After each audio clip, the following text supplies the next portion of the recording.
ಮಂಜುಳಜಿ ಅವರಿಗೆ ಧನ್ಯವಾದಗಳು. ಈಗ ನಮ್ಮ ಚಿಂಚೋಳಿಯ ಜನಪ್ರಿಯ ಶಾಸಕರಾದಂತ ಯುವ ನಾಯಕರಾದಂತ ಡಾಕ್ಟರ್ ಅವಿನಾಶ್ ಜಾಧವ್ ಜಿ ಅವರನ್ನ ನಾನು ನಮ್ಮನ್ನು ಉದ್ದೇಶಿಸಿ ಮಾತಾಡಬೇಕನ್ನುವಂತ ವಿನಂತಿಯನ್ನು ಮಾಡ್ತೇನೆ. बोलो भारत माता की, बोलो भारत माता की. ವೇದಿಕೆ ಮೇಲೆ ಆಸಿದಂತ ರಾಜ್ಯ ಅಧ್ಯಕ್ಷರು ಮತ್ತೆ ಎಲ್ಲ ವೇದಿಕೆ ಆಸಿದ ಎಲ್ಲ ಹಿರಿಯರೇ, ಪಾರ್ಟಿ ಪಕ್ಷ ಭಾರತೀಯ ಜನತಾ ಪಾರ್ಟಿ ಪಕ್ಷದ ಎಲ್ಲ ಕಾರ್ಯಕರ್ತ ಬಂಧುಗಳೇ, ಮಾಧ್ಯಮ ಮಿತ್ರರೇ, ಎಲ್ಲರಿಗೂ ನಮಸ್ಕಾರ. ಇವಾಗ ನಾವೆಲ್ಲರೂ ಸೇರಿದ್ದು ನಿಮಗೆ ಗೊತ್ತಿದೆ. ರವಿಕುಮಾರ್ ಸರ್ ಹೇಳ್ದಂಗೆ ಇದು ರಿಪಬ್ಲಿಕ್ ಆಫ್ ಗುಲ್ಬರ್ಗ ಅಂತ ಆಗ್ಬಿಟ್ಟಿದೆ 2 ವರ್ಷದಿಂದ. ನಾವು ವಿಧಾನಸೌಧ ಹೋಗ್ಬೇಕಿದ್ರು ಎಲ್ಲ ನಮ್ಮ ನಾಯಕರು ಕೇಳ್ತಾ ಇರ್ತಾರೆ, ಏನಪ್ಪಾ ಗುಲ್ಬರ್ಗ ಪರಿಸ್ಥಿತಿ ಏನ್ ಈ ತರ ಆಗಿದೆ ಅಂತ. ಇಲ್ಲಿ ಪರಿಸ್ಥಿತಿ ಅಂದ್ರೆ ನಮ್ಮ ವಿರೋಧ ಪಕ್ಷ ನಾಯಕರು ಅವ್ರು ಬಂದು ಜವಾಬ್ದಾರಿ ಇರುತ್ತೆ. ಅವ್ರು ಬಂದು ಕುಂದು ಕೊರತೆ ಏನೇನ್ ನಡೀತಾ ಇದೆ, ಏನೇನ್ ಕೆಲಸ ಆಗ್ತಾ ಇಲ್ಲ, ಇಲ್ಲಿ ಧ್ವನಿ ಅಂತದ್ದು ಅವ್ರ ಕೆಲಸ. ಸಂವಿಧಾನ ಹುದ್ದೆ ಅದು. ಆ ಸಂವಿಧಾನ ಹುದ್ದೆಗೆ ಇವರು ಗೌರವ ಕೊಡಲ್ಲ ಅಂದ್ರೆ, ನಮ್ ಉಸ್ತುವಾರಿ ಸಚಿವರಂದ್ರೆ ಇವ್ರೇನು, ಇವ್ರಿಗೆ ಸಂಸ್ಕಾರ ಇದೆನಾ, ಸಂಸ್ಕೃತಿ ಇದೆನಾ ಇವ್ರಿಗೆ? ಒಂದು ಉಸ್ತುವಾರಿ ಸಚಿವರು ಅಂದ್ರೆ ಏನು ಡೆವಲಪ್ಮೆಂಟ್ ಆಗ್ತಿದೆ, ಏನು ಅನ್ಯಾಯ ಆಗ್ತಿದೆ ಅದಕ್ಕೆ ಧ್ವನಿ ಕೂಡಿಸಬೇಕು. ನಮ್ಮ ಛಲವಾದಿ ನಾರಾಯಣ ಸ್ವಾಮಿ ಅವರು ಇಲ್ಲಿ ಕೆಲವರು ಸಂದರ್ಭದಲ್ಲಿ ಪೊಲೀಸ್ ಇಲಾಖೆದವರು ಪರಿಶಿಷ್ಟ ಜಾತಿ ಪರಿಶಿಷ್ಟ ಪಂಗಡದವರು ಹೋಗಿ ಕಂಪ್ಲೇಂಟ್ ತಗೊಳಕ್ಕೂ ತಯಾರಿಲ್ಲ. ಕೌಂಟರ್ ಕೇಸ್ ಹಾಕ್ತಾರೆ, ಕಿರುಕುಳ ಕೊಡ್ತಾರೆ.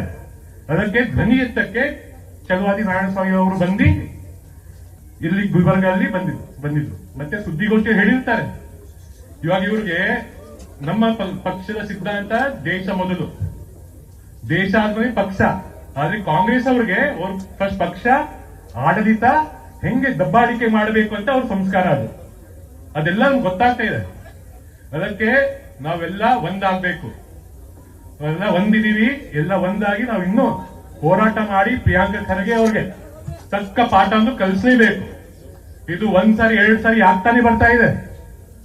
ಅದಕ್ಕೆ ನಾವೆಲ್ಲ ನಿಮ್ ಜೊತೆಗಿರ್ತೀವಿ, ನೀವು ನಮ್ ಜೊತೆಗಿರಿ. ಖಂಡಿತವಾಗ್ಲೂ ನಮ್ಗೆ ನ್ಯಾಯ ಸಿಗತ್ತೆ. ಯಾಕಂದ್ರೆ ಇವಾಗ ನಮ್ಮ ಇಲ್ಲಿ ಇಲಾಖೆ, ಇಲ್ಲಿ ಸಂವಿಧಾನ ಬಗ್ಗೆ ಮಾತಾಡ್ತಾರೆ ಪ್ರಿಯಾಂಕ್ ಖರ್ಗೆ ಅವರು. ಆದ್ರೆ ಗುಲ್ಬರ್ಗ ಅಲ್ಲಿ ಸಂವಿಧಾನ ಪ್ರಕಾರ ನಡೀತಾ ಇದೆ ಆಡಳಿತ. ಪೊಲೀಸ್ ಇಲಾಖೆ ಅವ್ರಿಗೆ ಏನ್ ಮಾಡ್ಬೇಕು, ಅವ್ರಿಗೆ ಏನು ಬುಕ್ಸ್ ಪ್ರಕಾರ, ಕಾನೂನು ಪ್ರಕಾರ ಕೆಲಸ ಮಾಡ್ಲಿ, ಬೇಡ ಅಂತ ಅಂತಿಲ್ಲ. ಆದ್ರೆ ಬರೀ ಪ್ರಿಯಾಂಕ್ ಖರ್ಗೆ ಹೇಳೋದು. ಇಲ್ಲಿ ಕೆಡಿಪಿ ಮೀಟಿಂಗ್ ಎಷ್ಟು ಸರಿ ಆಗಿದೆ ನೀವೇ ಹೇಳಿ. ಇವಾಗ ಮಾಧ್ಯಮ ಮಿತ್ರರು ಇದ್ದೀರಾ, ಎಷ್ಟು ಸರಿ ಆಯ್ತು ಕೆಡಿಪಿ ಮೀಟಿಂಗ್? 1 ಸರಿ ಆಗಿಲ್ಲ. ಕೇಳಿದ್ರೆ ಇಲ್ಲಿ ಡಿಸಿ ಅವ್ರಿಗೆ ಬೆಂಗಳೂರು ಕರೆಸ್ಬಿಟ್ಟು ಮೀಟಿಂಗ್ ಮಾಡ್ತಾರೆ. ಇಲ್ಲಿನ ಅಧಿಕಾರಿಗಳಿಗೆ ಬೆಂಗಳೂರು ಕರೆಸ್ಬಿಟ್ಟು ಮೀಟಿಂಗ್ ಮಾಡ್ತಾರಂತೆ. ಯಾಕೆ ಗುಲ್ಬರ್ಗ ಬರಕ್ಕೆ ಅವ್ರಿಗೆ ಆಗಿಲ್ವಾ? MP ಅವರು MP ಆಗಿದ್ದಾರೆ, ಎಷ್ಟು ಸರಿ ಬಂದಿದ್ದಾರೆ ಗುಲ್ಬರ್ಗಾಗೆ, ಎಷ್ಟು ಸರಿ ಮೀಟಿಂಗ್ ತಗೊಂಡಿದ್ದಾರೆ. ಅದಕ್ಕೆ ನಾವು ಧ್ವನಿ ಎತ್ತಬೇಕು. ನಾವು ಧ್ವನಿ ಎತ್ತಕ್ಕೆ ನಾವೆಲ್ಲ ನಾಯಕರು ಬಂದಿದ್ದಾರೆ.